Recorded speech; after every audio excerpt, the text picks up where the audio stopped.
Have you ever had to listen to a speaker only to find that you have no interest in what he or she is saying? Have you ever had to give a presentation only to find your fellow classmates dozing off or not paying attention? My name is Tyler Ebright, and it is my hope to give you some of the tools you need to give an effective presentation.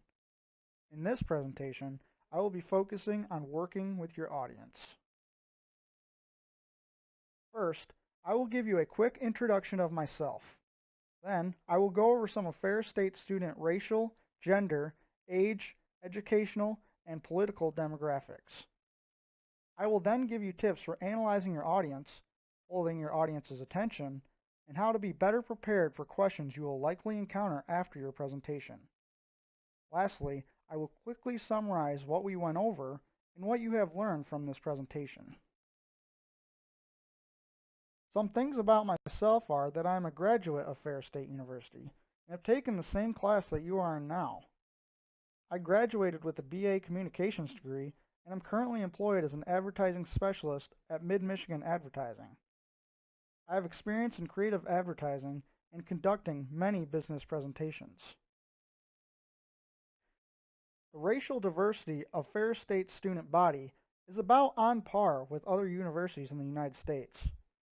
79% of the student body are white, 7.2% are African American, 3.9% are Hispanic or Latino, 1.4% are Asian, and only 0.6% are American Indian or Alaskan Native. 8% are other or unknown ethnicities. The female to male ratio is excellent, with 53% female and 47% male. The majority of students are ages of 18 to 21 years, and that's 47%. 34% are ages 22 to 29. 16% are 30 and over, and only 4% are under 18 years of age.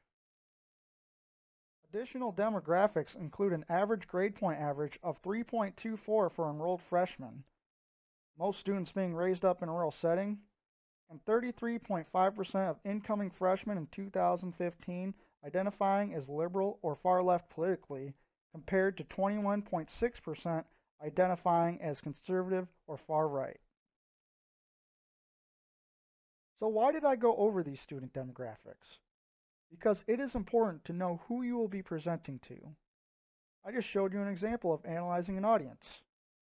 You should always research who you will be presenting to. What are the ethnic, cultural, gender, and age demographics of your audience? What are the religious or political beliefs of your audience? How about education level? Some things may be appropriate for some audiences, but not for others. Put yourself in the shoes of a member in your audience. Are you going to be interested in what the speaker has to say? Is anything the speaker is saying offensive in any way? Asking yourselves questions such as these will help you tailor your presentation to that audience. Tailoring your presentation to that audience will also help keep their attention. John Henrik Clarke once said, "A good teacher, like a good entertainer, first must hold his audience's attention, and then he can teach his lesson." If your audience isn't paying attention, how are they going to learn anything? To help hold attention, you must first have a clear purpose and inform your audience what they will gain from your presentation. Make eye contact with members in your audience. Don't just read off of a note card. Share an entertaining personal experience about the subject. Ask questions during your presentation. Use visual aids such as graphs, handouts, or other things. Include humor and emotion in your presentation. However, you must be careful what humor and emotion you include. Like I have stated before, some things may be appropriate for some audiences, but not for others. Make sure you do not speak too quickly, making your presentation hard to follow, or too slowly, which can put your audience to sleep. Lastly, talk about things your audience can relate to. Undoubtedly, there will be people in your audience who will have questions for you. Make sure you fully understand the subject and know what you're talking about. Before giving your presentation, Try to think of some questions that the audience may have. This will help give you confidence in answering questions and give you outstanding responses to those questions.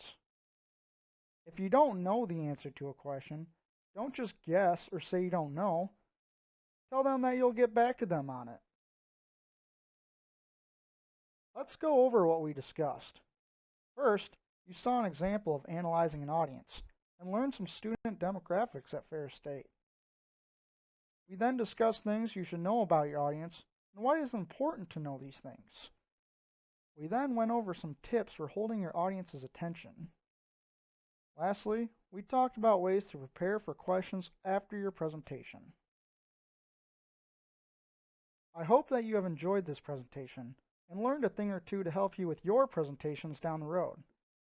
Thank you for listening, and I wish you all a successful semester.